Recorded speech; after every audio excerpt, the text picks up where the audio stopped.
Welcome to the City Current Show. I'm your host, Jeremy Park. We're always honored to bring you inspiring stories of individuals and organizations making a difference and powering the good. And we're honored to be with Greg Winston. He's the founder and CEO of C.L.A.Y, Cultivating the Life of a Youth. He's also an author, speaker, and so much more. But let's go ahead and start out. Greg, how are you doing? That was a great intro. I think I'm going to have to take you on the road with me. I like that. Hey, I can be your hype man for sure. So you have a lot to unpack in terms of your story, what you're doing, the power of transforming youth as well. But let's start with a little bit of your backstory, though. So give us a little bit of your story, overcoming adversity, and that will lead us into you launching this program. Well, that's a great intro. I'm from across the way. Most of my childhood was spent in Arkansas, Little Rock. And I ended up playing at Arkansas. And during that time, growing up in Arkansas, I was a little bit of a juvenile delinquent, got in trouble a lot. That's kind of what was in my neighborhood, so I glommed onto that. But basketball took me away from it. So it was a great help to me. And interestingly, right after I started playing ball, the same group that arrested me and put me in juvenile detention asked me to come back and speak to other juveniles. So that's how it started. And Jeremy, the only thing I can say is that I just loved it. I could connect with them. They could connect with me because I had gone through what they're going through. And it was a great blend. So hats off to them. A lot of what you do is based around psychology. So talk about the psychology and how that starts to enter the equation for you.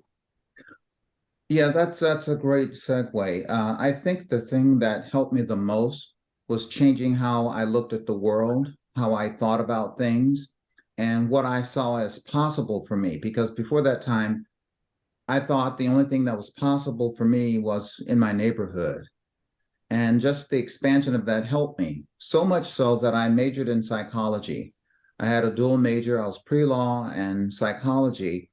And a lot of things that I'd learned along the way now had a name. I could use that name and explain it to people. And so psychology plays a big part in all of the speaking that I do with kids, because my goal is to get them to understand what's possible for them. And that begins with how they look at the world, what they see and what they consider possible. So that's a big deal for me. So psychology plays a big part. I mentioned at the onset, C.L.A.Y stands for Cultivating the Life of a Youth. What led you to launch this program? After I started speaking at juvenile detention centers, I started in Little Rock, and I would speak probably every 6 months. But after I left college, I continued to do it. And also at that time, probably the lead person in my life was my grandfather, who was a farmer, and he helped to cultivate my life. And so I just used that acronym, and I just wanted to help other kids who were like me, because I saw them differently than the world saw them. And I figured if I could help one or two, it would be great. And it just snowballed from there.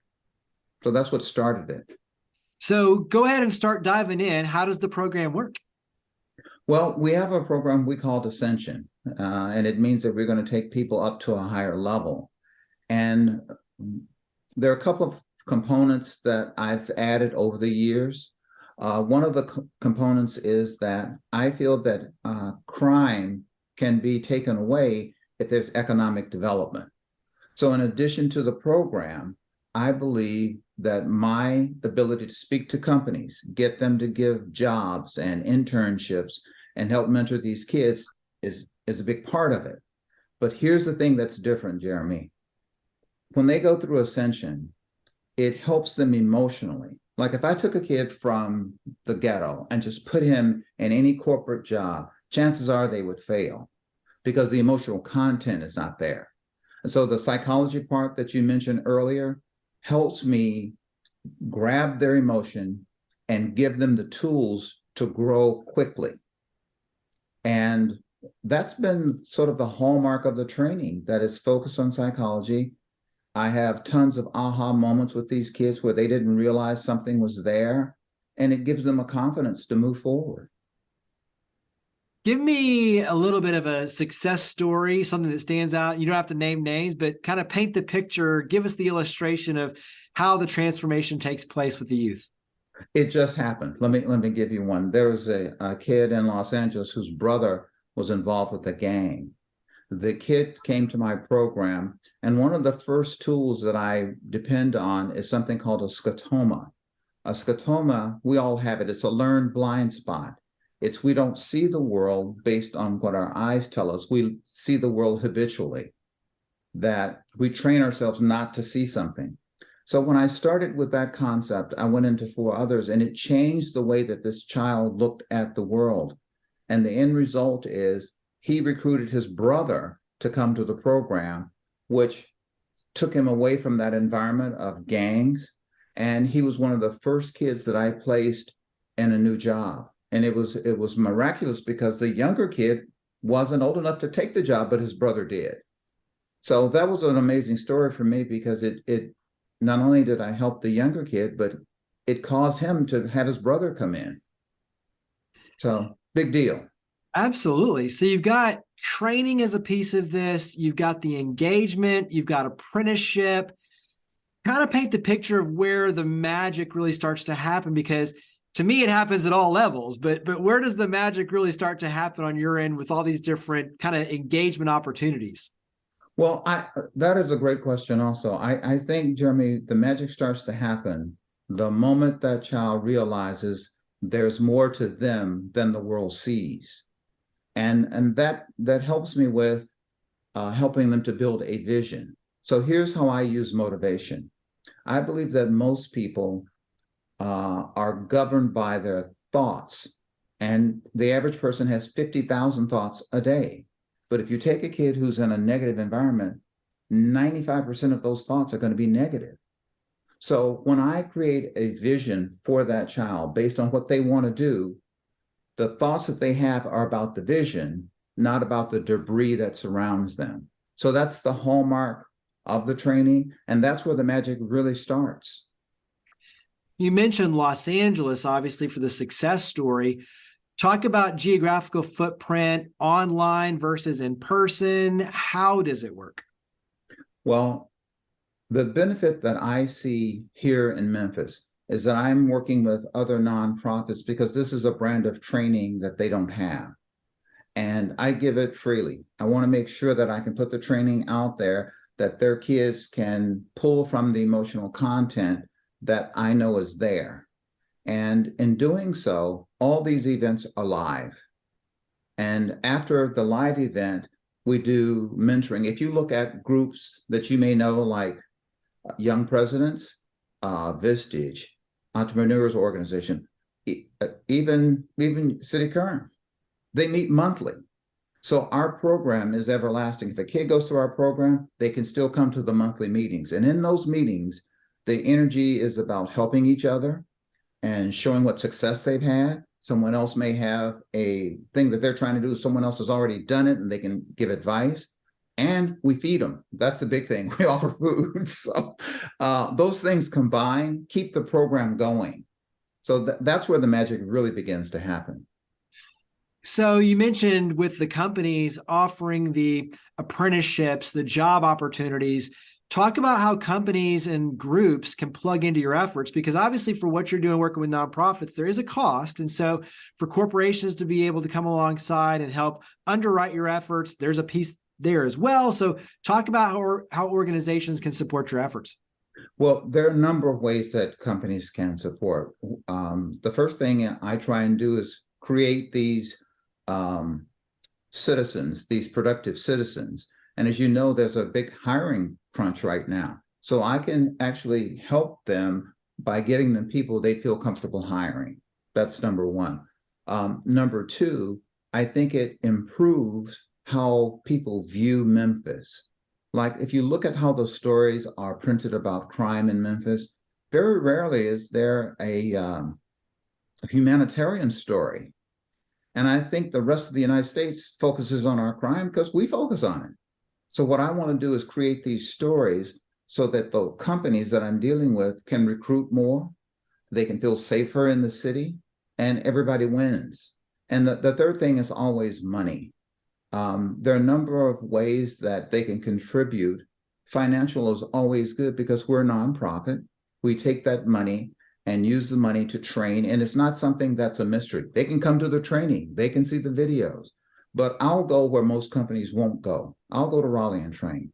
I'll go to North Memphis, Orange Mountain, anywhere I can put a group together, because I think I'm bringing a thing that's going to help people change their lives. So companies can help by hiring our kids. They can help with financial contributions. They can help with just internships. So you yourself have walked a mile, so to speak, in the shoes of these youth. How has this work, though, changed the way you look at yourself, the way you look at, not the crime side, but the opportunity side? So words of encouragement, when you look at what the future really holds for Memphis and the Mid-South and beyond, how has this changed your perspective of youth and what's possible for the future? The best way to answer that is that when I left Arkansas, my first job was working for the Xerox Corporation here in Memphis. My boss at that time is a guy you probably know. His name is Jim Rout. Jim and I still have a great relationship. He helped me immensely in terms of coming from a background of sports into coming into corporate America. And when I talk with him, I can see that he's proud of that. Well, the thing that I have now is I'm helping the kids the same way I was helped, and I'm proud of that. The truth of the matter is I probably get more from the kids than they get from me, because I just feel like this is what I'm supposed to be doing, Jeremy. I feel like that my road has brought me here, but this is exactly what I should be doing right now. When you look at being able citywide, community-wide, statewide, nationwide, being able to transform the lives of youth, but we talk about like crime and how do we really make a difference? How do we give kids a positive trajectory versus a negative?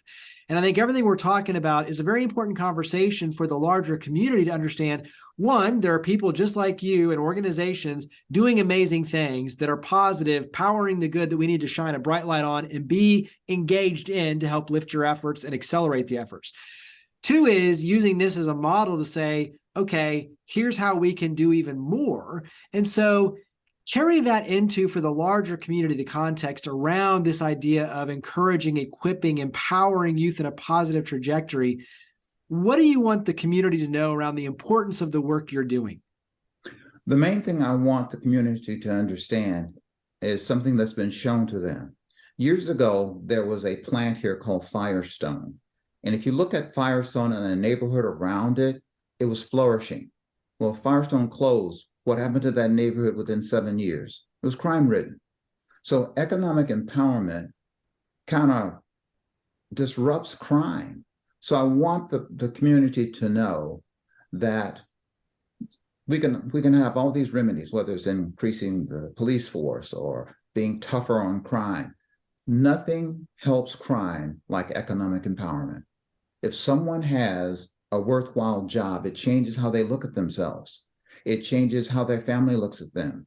And that spreads throughout a family, throughout our neighborhood. The most important thing we could do right now is to help these kids understand that they can be productive citizens. And that's the message I want to leave with them. Yeah. We talked about how companies can get involved. So how do individuals, how does everyone else in the community reach out, get involved, play a role in your efforts? Well, we are hiring right now. So we're looking for a building to help house our meetings. I just had an interview earlier today, and we're hiring because we need people to help us. Part of it will be to facilitate the training that I'm talking about. Other part, it'll go from catering to counseling. There are all these different. So anyone who has an interest in helping kids can just write to us. And it's real easy. It's info@clayinc.org. And I just want to open it up to people who have a good heart, that certainly there are things that I could be doing. There are other things they could be doing. I just don't know of anything that's as important right now as helping us bring Memphis to the area where it was safe to be in years ago. And you didn't have to worry about someone taking your car or robbing you or shooting you. that's the Memphis I grew up in, and that's what I want to get back to. And Memphis, for perspective for everyone, has one of the largest under 18 populations in America. And so if we can put them on the right path, just like we're talking about, that can be an amazing opportunity for the future of our community. And so that's the goal, but we all play a role in that. And so that's wrap exactly up again with website. So website, phone number, whatever you want to throw out there, but where do we go to carry these conversations forward and get involved? CL.org is the website, and info@CL.org is how you write to us. And I'd love to hear from people. And Jeremy, you'll see me carrying this banner. I think it's big, and I think it's a missing ingredient. I think I'm the only one who's doing it this way, and there's a reason for it. I've seen it work. I saw it work in Little Rock. I saw it work in California, and I want to bring it to the area that I call home. Absolutely. Well, Greg, thank you for all you do. Thank you for coming on the show. Greatly appreciate it. Thank you. I appreciate your time.